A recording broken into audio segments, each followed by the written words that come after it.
Felder speaking. I hope you all enjoyed the keynote speaker. I know I found him to be very inspiring and informative. So welcome today to our session. Our session is called How Careers Happen, the First Generation Experience. My name is Denise Felder. I use she, her pronouns. I'm a first gen steering committee member and the room host for this breakout session. As a reminder, today's session will be recorded and the materials and recordings will be posted on the First Gen Institute website following the conclusion of the conference. If you have any technology concerns during the session, you can chat with our tech host, Shar Voigt. You've seen her chats already, so you can just respond to her. You can also put any questions you have for our presenters in the chat, and we will respond to them later on in today's discussion. We'll start today's session with a brief overview of some data on our undergraduate and graduate students, our first generation students, and their career and work pathways. Then we'll hear from our first generation panelists, and we have reserved some time at the end of our session for discussion and questions. Now, I'm going to briefly introduce our panelists and our presenters for today. So again, I'm Denise Felder. I am the Associate Director of Career Services for our College of Education and Human Development. We also have with us Rhiannon Williams, who is a program facilitator at the University of Minnesota Graduate School. Minerva Munoz, I apologize. I am tripping over everyone's names today, and I really apologize. Minerva is our TRIO SSS Program Director. And our panelists today are Luis Allen, who is Petroleum Remediation Project Manager for the Minnesota Pollution Control Agency. Millie Sanchez Baraga, again, there I go again, I apologize. Millie is an HR payroll assistant at the university's athletics department. And Maypa Vang is a business advisor for Northside Economic Opportunity Network. Rhiannon, will you take us now to talk about our framework? Sure. Welcome, everyone, and thank you for coming to the session. There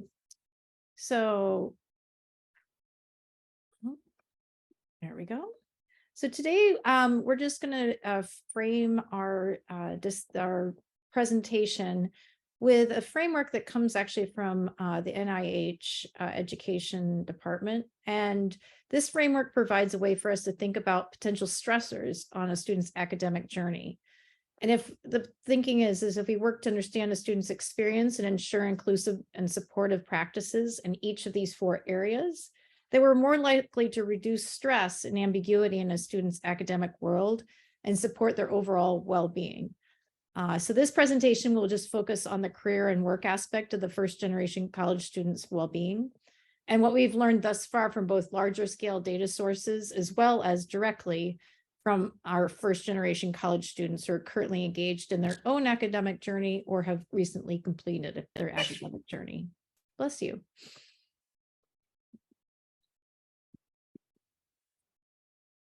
So before Denise goes into her just a little bit about the undergrad students, we just want to situate the literature around first generation college students around this idea of a hidden curriculum. So much of the literature discusses the challenges that first generation college students have in navigating or trying to figure out the hidden curriculum of the higher education system, whether it be at undergraduate or graduate level of study. The main outcome of sharing these data and first generation perspectives with you today is to challenge each individual in their own role to critically look at what is presented and discussed and ask yourself, in my unit, are these aspects noted and discussed explicitly with students on a regular basis? How are we engaging in discussions with our students and supporting them through these various aspects that they're talking about? And overall, so our approach in this work in presenting first generation perspectives is based on a universal design framework that holds that inclusive practices will benefit all students, but especially those most marginalized within our higher education system. So I'll turn it now over to Denise, and she'll talk a little bit about the undergraduate students. Yeah, so I'm going to start by putting in the chat a link to the career readiness data and resources document. And so that document is in the chat, so you can look at that at your leisure. We will also have a link to this in our materials, which you'll receive after the conference. So first, just wanted to point out that this is looking at the University of Minnesota's postgraduate survey, which is a survey that goes out to all graduates every year, actually at the end of each term. And this is looking at the class of 2021. And first graduate students are more likely to go right into the workforce after earning their bachelor's degree than the rest of our students. Continuing generation students have a slightly higher rate of going into graduate school or professional programs right after graduation. And this lines up with national data that shows that 36% of first generation college students did not expect to earn a graduate degree. And in that same national data, 32% of continuing generation students did not plan to go to graduate school, while 36% of first generation students did not plan to go to graduate school. We also know, looking at national data and in Minnesota, that first generation students have lower economic earnings than their peers across their career journeys. So over the years, they have less earnings. However, the post-graduation surveys that you're seeing here shows that University of Minnesota first graduation students have slightly higher salaries than their peers. And there are two reasons for this result. First is that the careers that the first generation students go into have higher wages for entry-level positions, and they do not require a graduate degree to start. So as after they graduate with their bachelor's degree, they're going into positions that have higher earnings.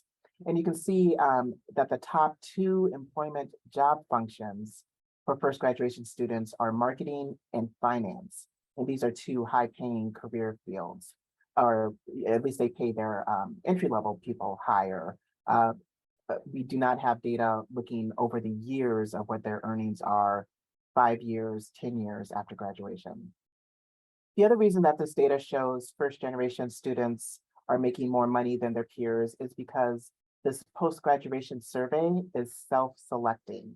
So the people who respond to the survey are likely responding because they're happy with their current situations and their income. And recent graduates who are still looking for the right opportunity for themselves or are disappointed with their current economic status right after graduation, they're less likely to respond to this post-graduation survey. On the second page of this document are actions we can all take to support undergraduate students to participate in high impact experiences. And these high impact experiences, getting internships, participating in undergraduate research, and so on, during their time here at the university, they help them to build skills and experiences that they'll need to be successful in their careers and to have long-term economic viability. If you have any questions about the outcome data, please put it in the chat and we'll respond to it later in this session. So next we'll hear about the career outcomes of our first generation graduate students.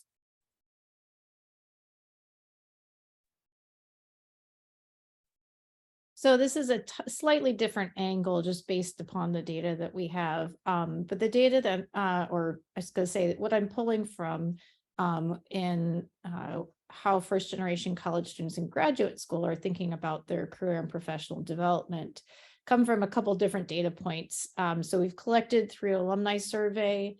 Also last year, we did a career and development survey that was asking just kind of about the current practices that students engage in, who they go to talk to, who if they feel supported by their advisor, if they are using an IDP, which is called an individual development plan. So just kind of getting a sense of how graduate students are being either supported or also engaging in career and professional development activities. So that with that all said, I'm just going to highlight a couple of things that came across in the qualitative responses that students gave. just to situate kind of how first generation students are thinking about their career and professional development. And again, just using a universal design lens, several of these themes also came across for the larger population. So that just goes to just really illustrate that by focusing on our first generation college students and making sure that what we're doing to support them, it also can benefit all students. So just quickly here, just to give you a sense of the percentage of first generation college students in research and PhD, masters or research masters and PhD population. So we have around 4,800 PhD students and around 2,100 master's students. And out of that, there are about a quarter of our PhD students identify as first generation college student. And then about half of our master's students, a little under half, identify as first generation college students. And that goes kind of to speak to what Denise was presenting in terms of the population that goes on for their graduate work. And also, just as importantly, I always feel like this is a demographic that doesn't get looked at, but it comes across in our grad CERU as one of the least satisfied groups is the low socioeconomic or low income population. And I think that's just something with one of the indicators we have is the Pell eligible to indicate economic level of the family of the student. And so it's one of the invisible demographics, but yet can be very critical in what the students' needs are and identifying how we can better support that population. Okay, so there's four main themes. I'm just going to give you a brief overview, and then like Denise has, I also have a resource link that has the more in-depth data, and you can go and kind of dig in at your own pleasure. That will be given after the presentation. Okay, so the first area is the hidden curriculum, and students are just talking about how first generation, they're talking about how understanding to engage in some aspects of career planning and professional development. It's just, we don't know what to do, right? It's regarding this culture of academia that just it's so kind of hidden and so unknown to many students that they express that they want in-depth actual conversations about timelines. So explicitly noting what it is that they need to do to prepare for a career that they're wanting to explore. And so, you can see here taking time to degree to create social networks. So how can those mentors and advisors support students by explicitly kind of giving them the steps to build social networks? For example, how do you make connections with alumni? And that comes up in this next one, right? Nurturing relationships. And as one student points here, relationships matter, right? And they're currently say, I'm deeply grateful for the experience so far, but want to emphasize that relationships in the academic setting are no different from relationships in community settings. So intentionally cultivating space and time to deepen into relationships helps. And I wish we had more of that in the beginning. And also students mentioned more specifically in the realm of career and professional development, similar to, like I said, other grad students, that the need to intentionally build connections to alumni and professionals, especially in non-academic careers in the grad arena. They asked for access to stories from alumni and other career resources, networking opportunities, one-on-one introductions. So they have very explicit idea of what needs to happen, but they don't know necessarily how to make that happen, right? So more opportunities to meet and hear from people who've gone on to non-academic careers. Which leads into kind of this next one and then the fourth one. And this theme of supporting professional development, particularly around funding and financial needs. And this also goes back to what I was saying, the focus on the lower socioeconomic. There are many students who come in that don't have extra resources, especially financial resources, to support professional workshops or programs. So they need the programs to support their attendance at these. They can't come out of their very minimal, oftentimes savings, or even nothing in existence. So The second piece here is more information about funding. So how do I even go about building, or I should say, developing a grant application, right? And so just thinking about ways to facilitate students' journey into, or I should say, and what funding and financial needs can be met, which leads to their ability to build those professional networks as well. So they're all connected. And the last one, this is kind of particular, I'd say, to grad education. In a way, but when I say the way that it's particular to grad education is many students coming in are wanting to pursue a grad degree, but not to become an academic, right? Not to become on a tenure track. And so that came out a lot, especially across our PhD students. And it's closely aligned with the supporting networks and funding opportunities, right? So, but it's unique in the sense that they asked for value our career paths, right? And support us in the career plan that we would like, not what is thought should be, right? So these are just, I'm just touching on these areas. And like I said, I want to focus on the student panel, but this just kind of gives an idea of the general grad population of first generation college students and what they're talking about in terms of need for career and professional support.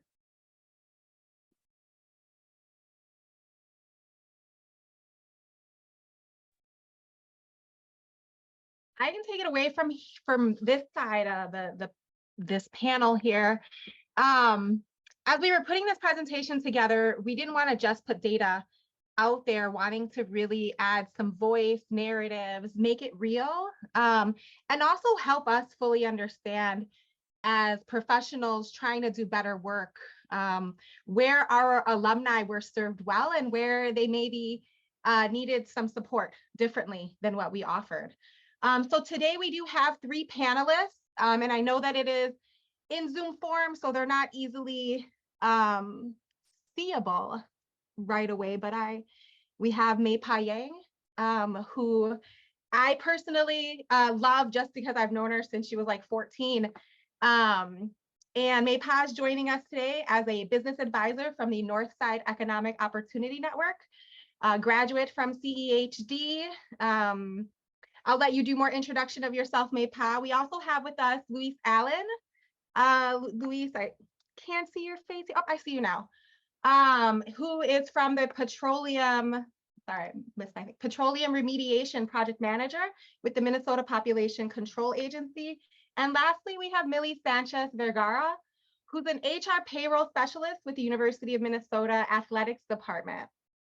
So thank you 3 for sharing your wisdom with us today. We just have a few questions and then we'll offer some opportunity for you all as participants in this session to ask questions via chat. And I'll just, we've talked about it pre-planned with some of our other folks. If I miss a question or Shar, feel free to chime in if there's something that's even relevant to the question that we're currently in, so that we can stay topical.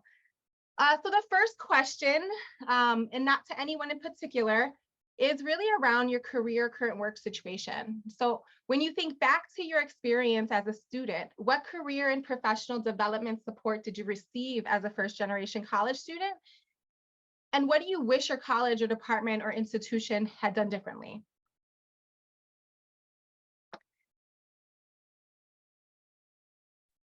I can definitely go first. Take it away, Mei-Pa. All right, thank you. Again, my name is Mei-Pa Yang. So if you're looking for me afterwards, my last name is not Vang, it's Yang. It's spelled with a Y in case anyone tries to connect with me afterwards. But currently, I am working as a business advisor with a nonprofit called the Northside Economic Opportunity Network.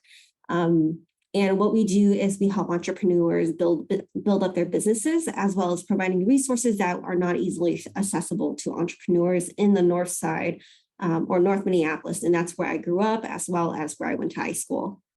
I would say the resources that I received at the U of M was I got a lot of connections with career services early on, especially to help me with deciding what my major was going to be. I would say, unfortunately, that didn't help me that much, because what happened was I heard a lot of careers that I received a lot of like information about careers I never heard of. I'm first generation, so my family didn't know what these careers meant and what it would mean, if they were even good or if they paid well. I literally went back home to my mom and it was just like, what do you want me to do? I don't know which career to go or which career to take. And she looked at me and said, what? I don't know. What do you want to do? And so we kind of were in this limbo of, I don't know what to do. My family doesn't know what to do. I'm the first one to go to college, first one to bring these things back. I would say, it definitely was helpful in understanding, okay, well, these are the careers that like you might be interested in, and then like taking it from there myself. But I would say what helped me the most was my connection with other students who were the same boat as me, first generation. And I had a lot to thank Minerva for Upper Bound as well as Trio, because that's where I got some of my lifelong friends. And we all went through the struggle together. I would say I would have appreciated, I felt like there was a disconnect between like my interests and my support group, as well as what I could do in the future, because we all just know like the basic things that like all immigrant families want, like go be a doctor, be an engineer. There's no other career out there that I could fathom or think about, or my mom would even understand to like say, maybe you should do this. And so having friends and peers who are in the same boat as me helped me feel a lot better. But I wish that there was I think like the statistics also said it too. I wish there was earlier introduction to more support groups or student organizations who are in the same boat as I am, because I didn't realize that they became my support system until much later into my career at the U of M. So I would say those things helped me. The career services, even though it was great, it still kind of left a big question mark in my life. And I had to take I had to take my own steps into trying to figure out where I wanted to go. So, yeah. Thank you, Maypa. Yeah, I think that there's a lot for us to glean from that. Even just the informal connections that you make with peers, and our approach oftentimes tends to be very one-on-one support mechanisms that we're providing. And so how do we create more group spaces for people to come together and share, to build that belongingness and informal mentorship. Millie or Luis? I can go next. Oh, sorry. Go ahead, Millie. Okay. Sorry, Louise, I didn't mean to cut you off, but yeah, I was just going to chime in just because what a lot of Maypa said resonated with me strongly. I think there was a lot of resources pushed to us, and there was a lot of information pushed to us from the start of our college careers, but I don't think there was a lot of follow through on that either.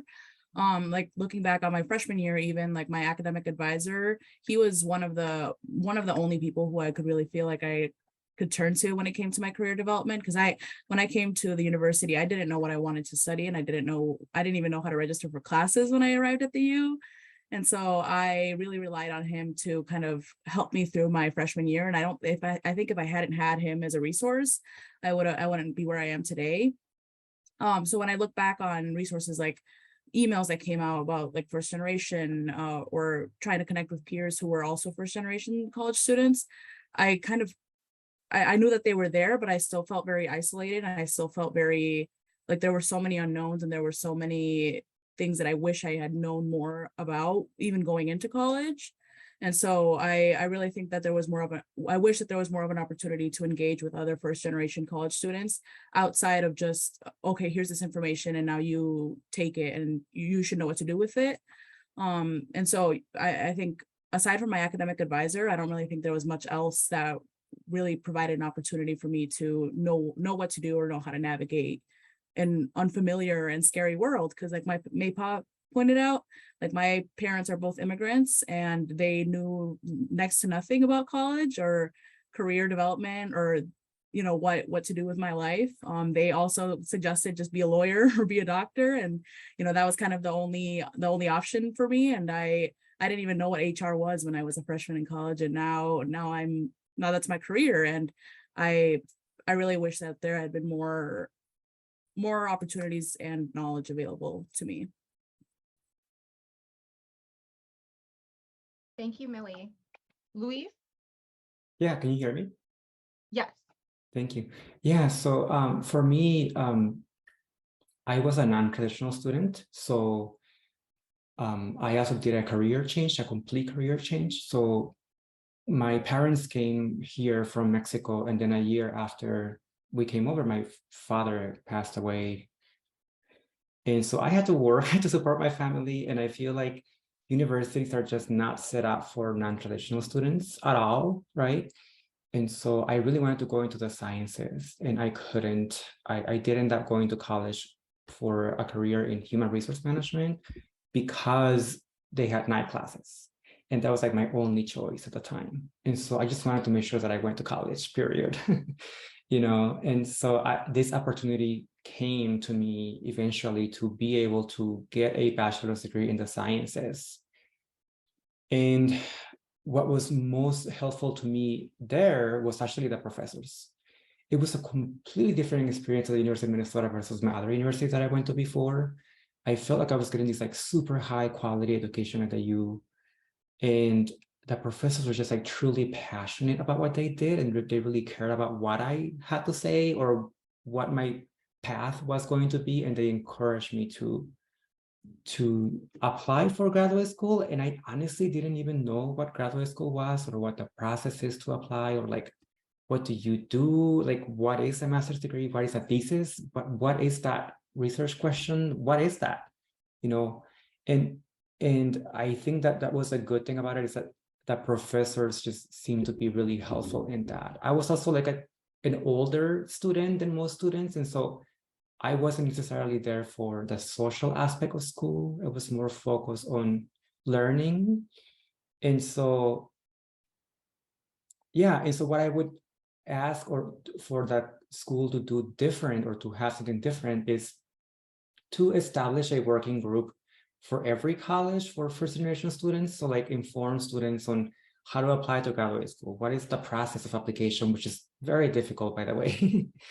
And in my experience, when observing a non-first generation student, so like someone whose parents actually went to graduate school, right? Their bachelor's degree was just like one step into this plan that they had, where for first generation students, that bachelor's degree was everything we thought of. Like, that is it. And so if it wasn't for those professors who were talking to me about, hey, you should go to graduate school, I would have never really done that, to be honest with you. And so I think that having those resources will be important, as well as having resources for students who are just non-traditional students who may have to work, for example, or may have something outside of school going on. Yeah. Thank you. Thank you all for that. I think that it's really rich to hear about the gaps, right, for us, because, we oftentimes as staff are sitting in our closed door meetings and trying to think of like, how do we do this work? But we often are compartmentalizing and thinking of it singularly through our lens of service. But to hear, you all amplify each other, and really if we don't know what we don't know as first gen people, right? And how do we then as an institution help fill those gaps in a very intentional way? So speaking to that, I know that some of you had named your advisor or faculty mentors as being kind of key supports, or people who were the resources, or people who, helped you maneuver. And so we have a 3-part question, and feel free to, answer one part of it or all 3 as you see fit, around career and professional development advising support. So what would you like to say to your advisors or faculty about your experiences in terms of career and professional development? What did you get from your advisors and faculty that was most helpful to you in terms of your career and professional development? And or what did you want or need from them that you didn't get?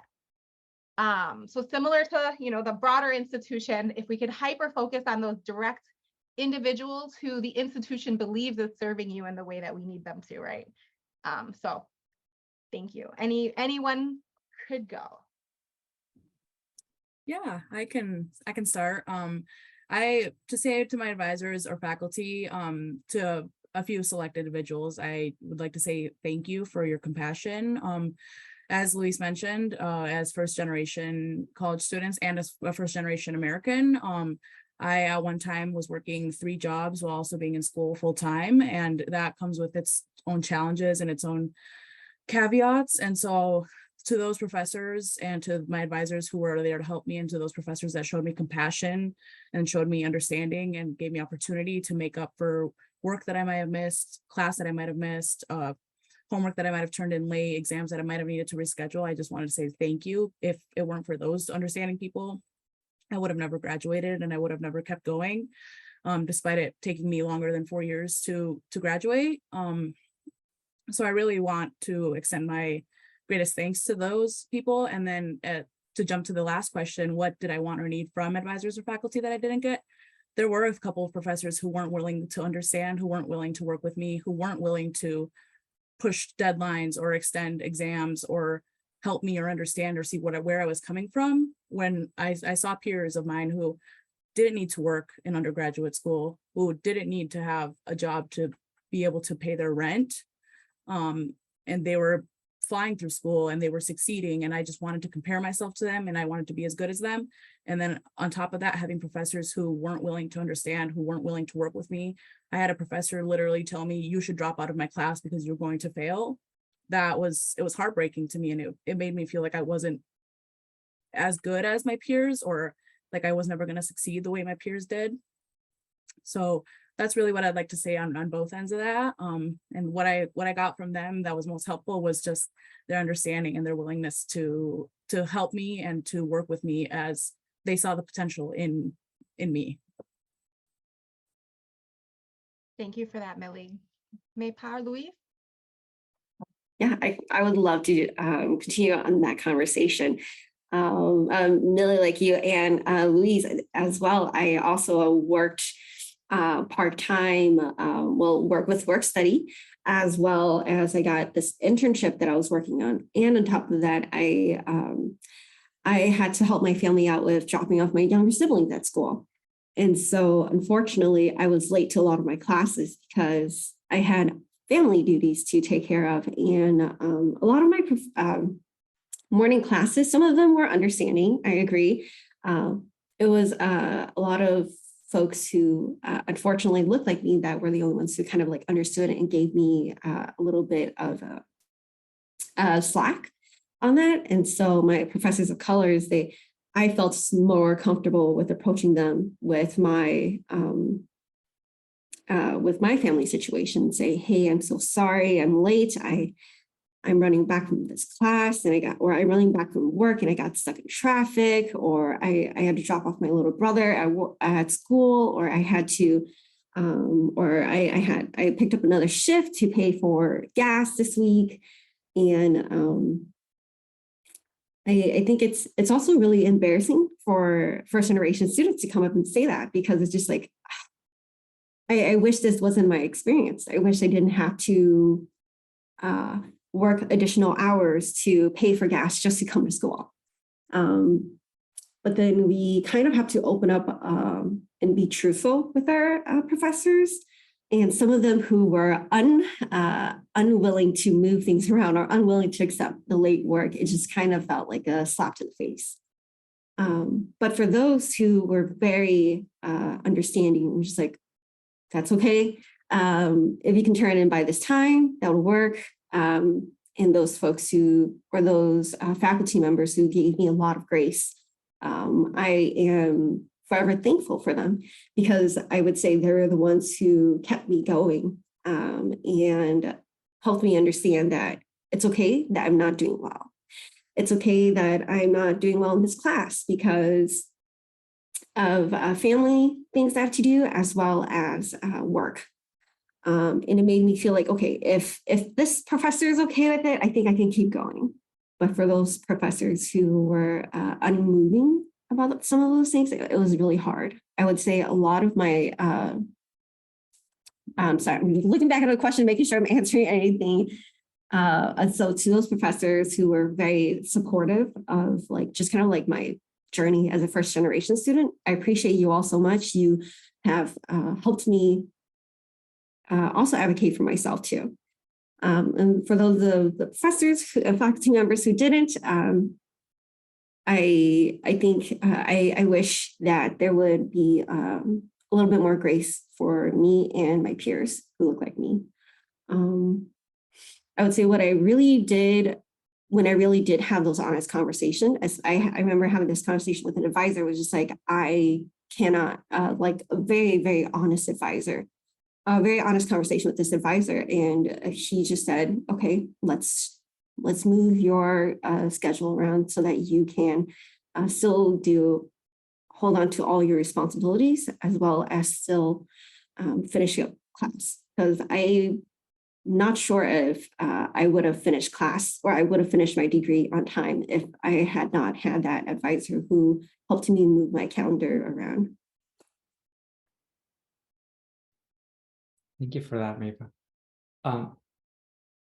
For me, in my college, so like at the U, we had a designated advisor for undergraduate students, and then obviously a designated advisor for graduate students as well.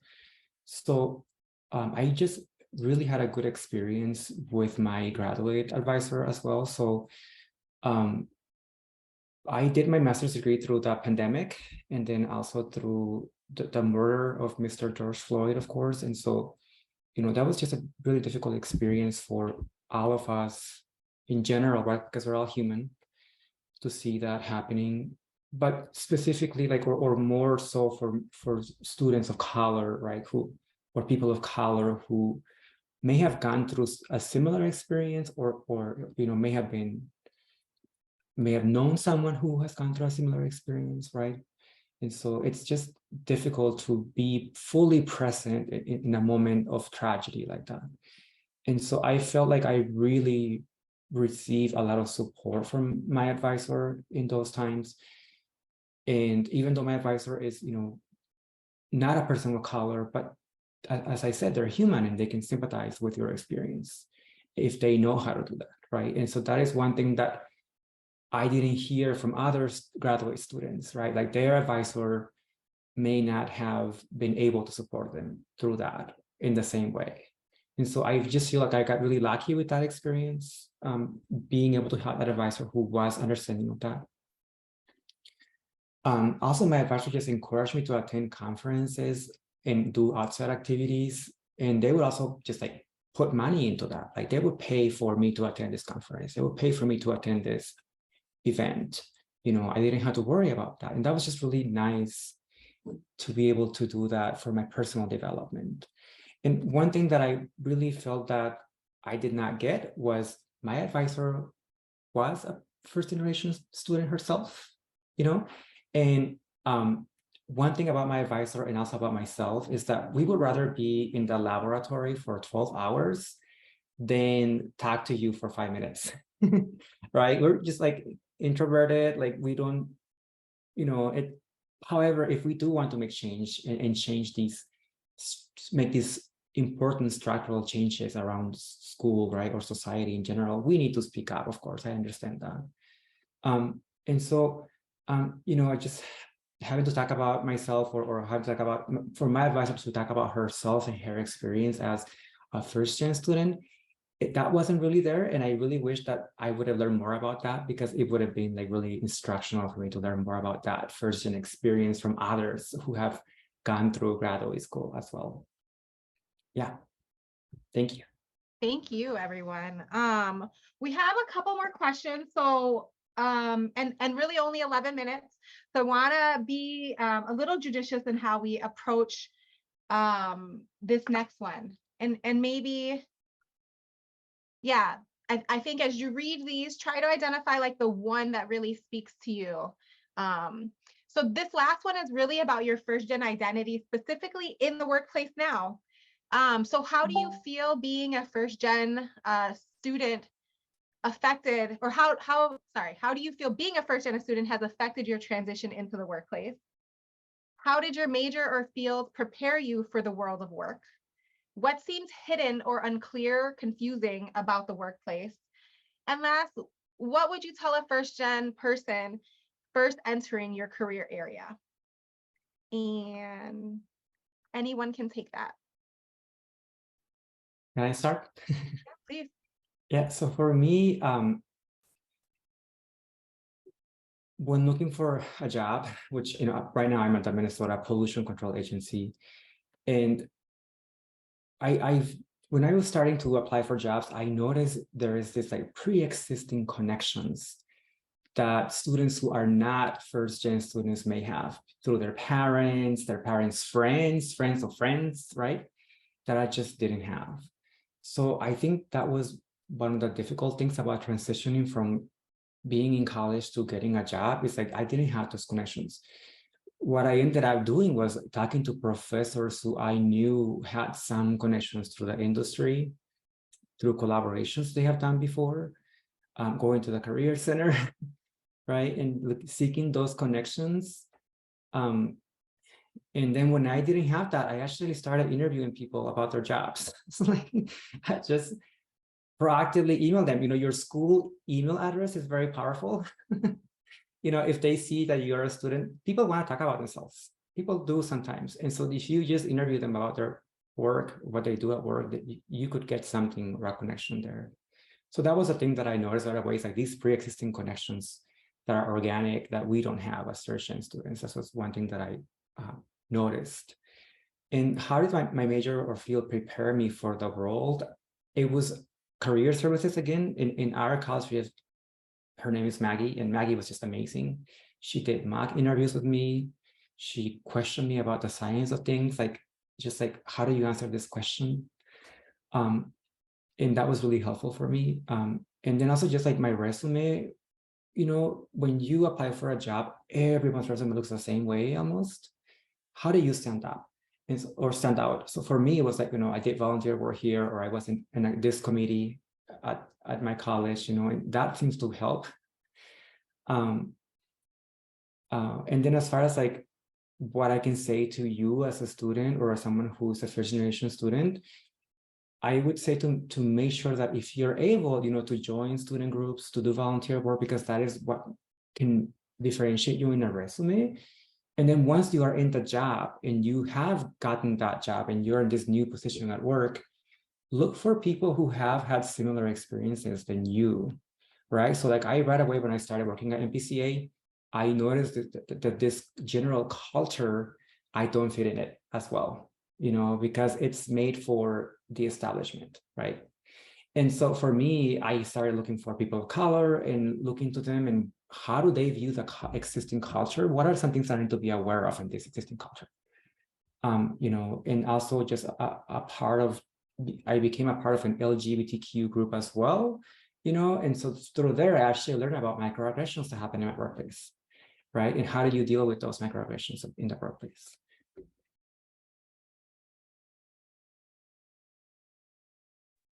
Thank you, Louise. Maypower Millie?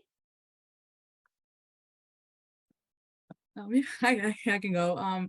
Yeah, thank you, Luis. I resonated with a lot of what you said as well, especially when it comes to trying to find people who look like you in the workplace.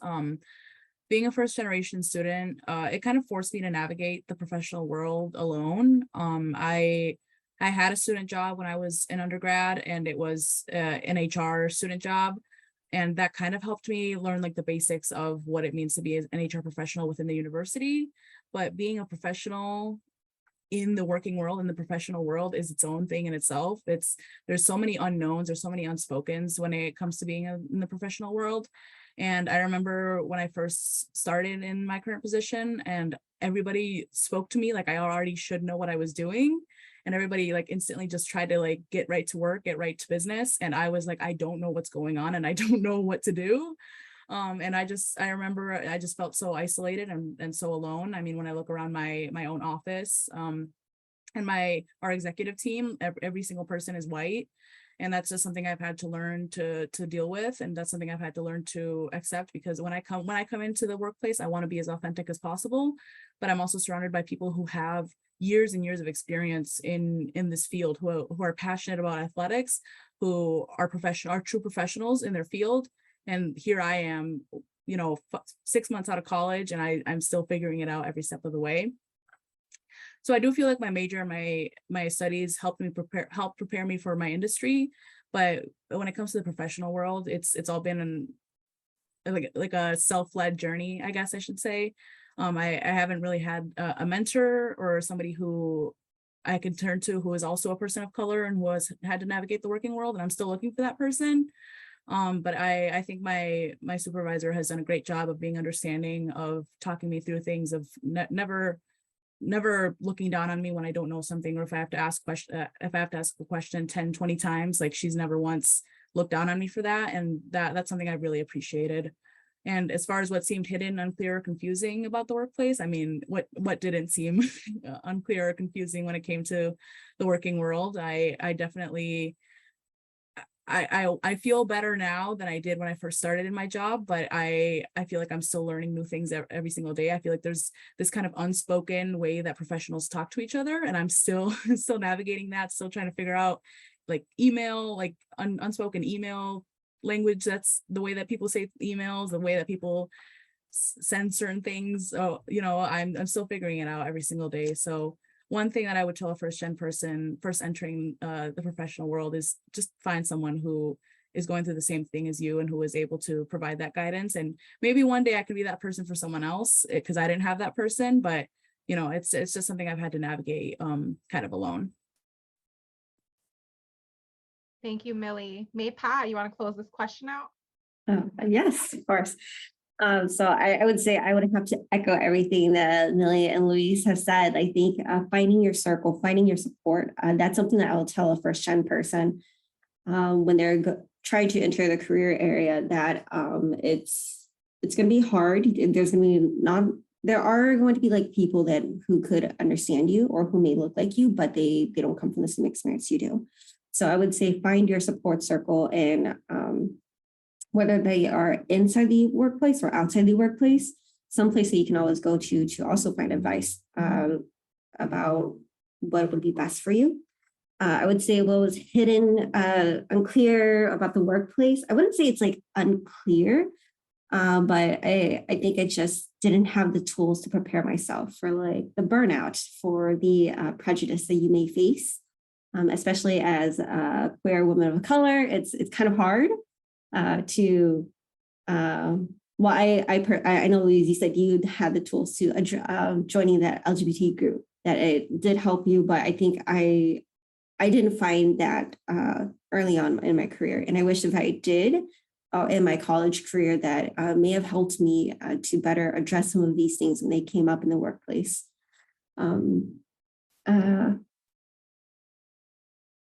I would say I'm really grateful that I found a job that falls right into my degree, because my degree was in education, BME, which is the education of business and marketing. And that's exactly what I'm doing now. I am educating folks and finding resources for entrepreneurs to build up their business and to build their social media platforms.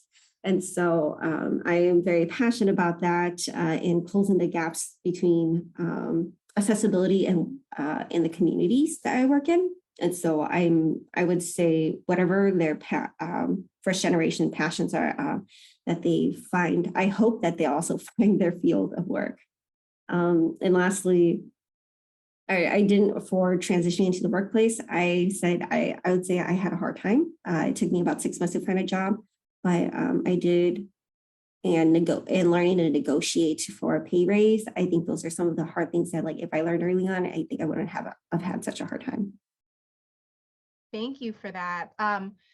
We do have just one question in the chat and a minute here. Really wanting to focus. I know that a lot of the questions were focused on like faculty or advisors. I think with the assumptive understanding that career advising was within that, but we have a question around specifically the usage of career services.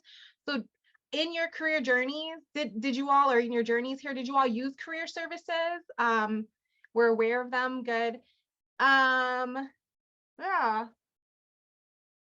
Brittany, was there something specific about that?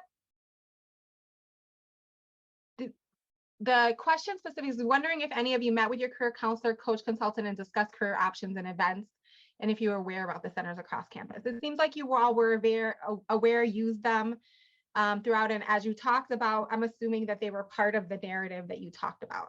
Okay. Yeah, for me, it was like the Career Center was very out there, like they did a lot of outreach. So yeah, definitely. Okay. Okay. Yeah, I would say I used it as well too. I think in my answering the first prompt, I did use it. I think the only thing that would have helped was connecting me with groups of people who were in those careers would have helped too, because I just went back home looking at this list of careers I could potentially have and not having an idea of what they were or what they required, what I could have done, what's the workload like, and just, yeah. Yeah, so moving it a little beyond paper information to real world connections, relationships, experiences. Perfect. Exactly. Well, it is 11:16, so we're a minute past. I want to respect folks' time. This is a transition period for the conference. Shar, did you have anything else you want to say? We've dropped the section, or Shar's dropped the session links in the chat. The next panel starts at 11:25. Just thank you all so much for coming. Thank you, panelists, for sharing your experiences.